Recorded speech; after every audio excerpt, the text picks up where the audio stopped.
E aí, pessoal, prazer estar aqui com vocês. Já com saudades das nossas conversas, nossos bate-papos sobre a moda, sobre o cinema, sobre a música e também, claro, sobre a nossa biologia. O assunto de hoje, dando prosseguimento ao nosso material, fiquem tranquilos, vou mandar para vocês aí o módulo direitinho, as tarefas e vamos aí, de forma bem simplificada, falar o que é mais importante para você acertar as questões sobre enzimas nos melhores vestibulares do Brasil e do mundo. Olha só, o assunto de hoje são as enzimas. Estávamos falando sobre proteínas, no caso, essas são as mais importantes. Por que eu digo isso? Porque nenhuma reação orgânica acontece sem enzimas. Então, para as reações do metabolismo, são necessárias que as enzimas acelerem o processo. Por quê? Porque são biocatalisadoras. Ou seja, elas aceleram o processo e não participam diretamente, não se perdem nesse processo.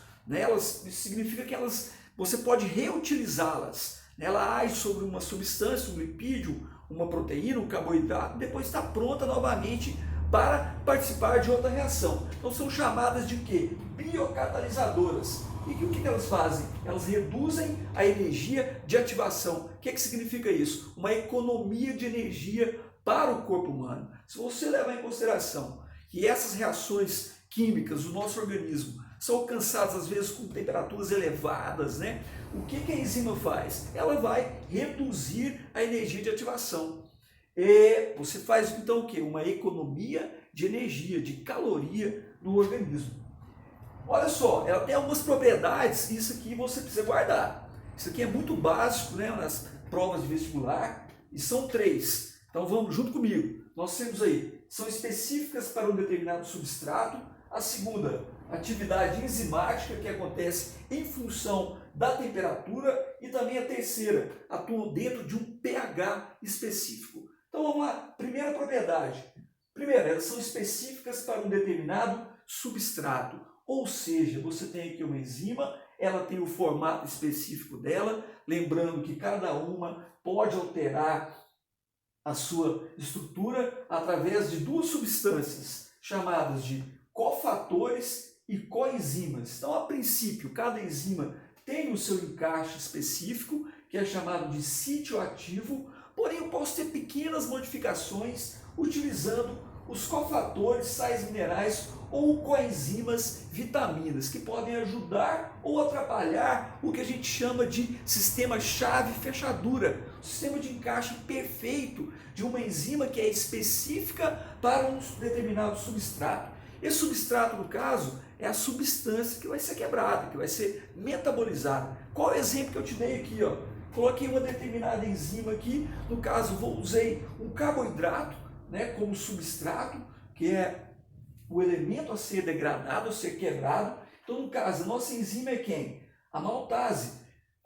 Então qual é o substrato? A maltose. Então eu tenho aqui a maltase agindo sobre a maltose, ou seja, estudou os carboidratos, você sabe que a maltose é composta de quê? De 2 glicoses, não é verdade? Ele é o que? Um disacarídeo. Então nós temos aí a maltose sobre a ação da enzima, no que a gente vai chamar de sistema chave-fechadura. Olha só, o encaixe chamado de sítio ativo, ele é perfeito para pegar o substrato. E depois desse encaixe, o que acontece com o nosso produto? A maltose vai liberar 2 glicoses. Tá aqui a enzima intacta, significa o quê? Que ela está pronta para atingir um outro substrato.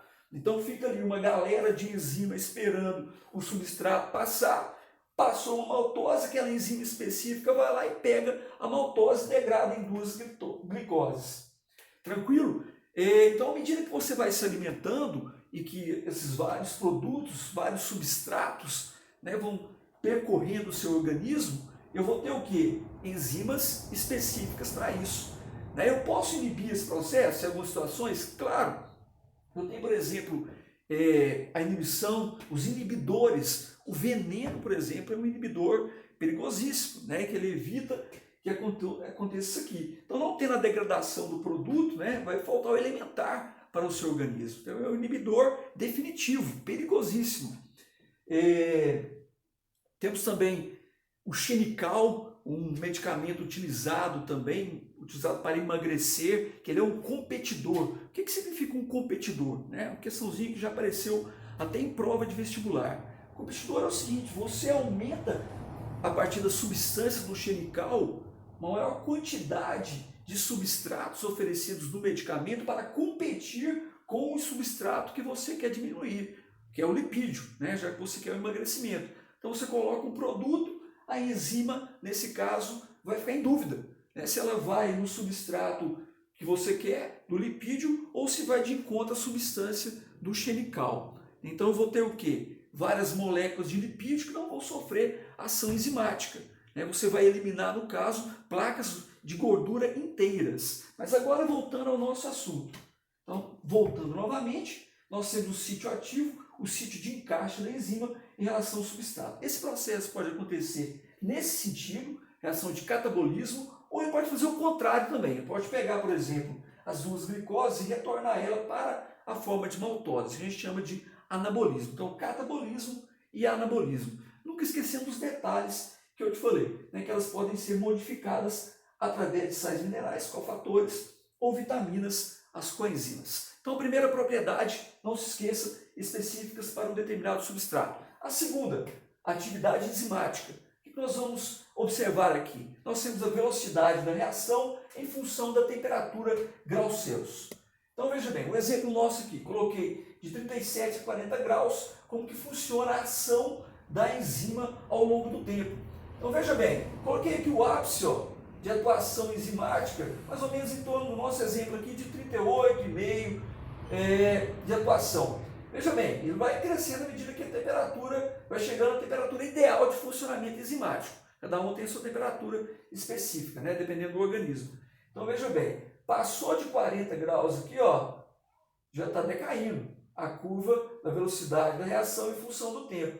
Então, o ponto ótimo aqui que você tem é em torno de 38,5 no nosso exemplo. 37 não está no ápice. A partir do 40 já está embaixo. O que significa isso? Que eu elevei a temperatura excessivamente. E elevando a temperatura excessiva, o que acontece? Por que perdeu a ação enzimática aqui? Porque houve um processo chamado de desnaturação. A desnaturação, aliás, pessoal, é um processo irreversível. Por quê? Porque a enzima vai perder o encaixe, ela vai ficar toda torta, então ela não consegue encaixar mais no seu substrato. Então veja bem, olha aí o desenho que eu mostrei para você, bonitona, aqui toda torta. Isso aqui é um processo irreversível, você perdeu essa enzima, vai ter que produzir mais.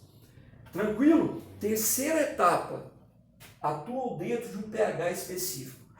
Lembram bem? Questão do potencial hidrogeniônico. Então a enzima, dependendo do local que ela tiver no seu organismo, ela é específica para atuar naquele momento ali.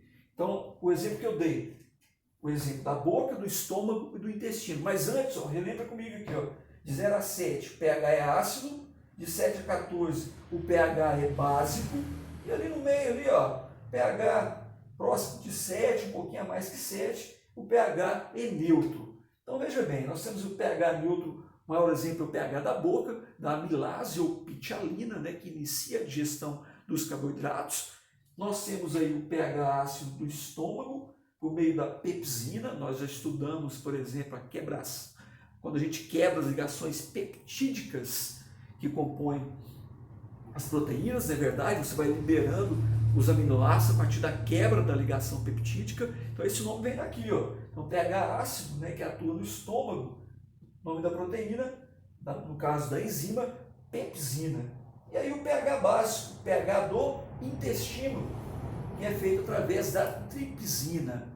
Então, cada local eu tenho uma especificidade em relação ao pH que aquela enzima vai atuar. A enzima do estômago, por exemplo, não pode atuar no intestino pela diferença de pH, pessoal. Então é o seguinte, nós vimos que tanto a atividade enzimática por elevação de temperatura graus Celsius, quanto também pela questão do pH, pode alterar a função enzimática.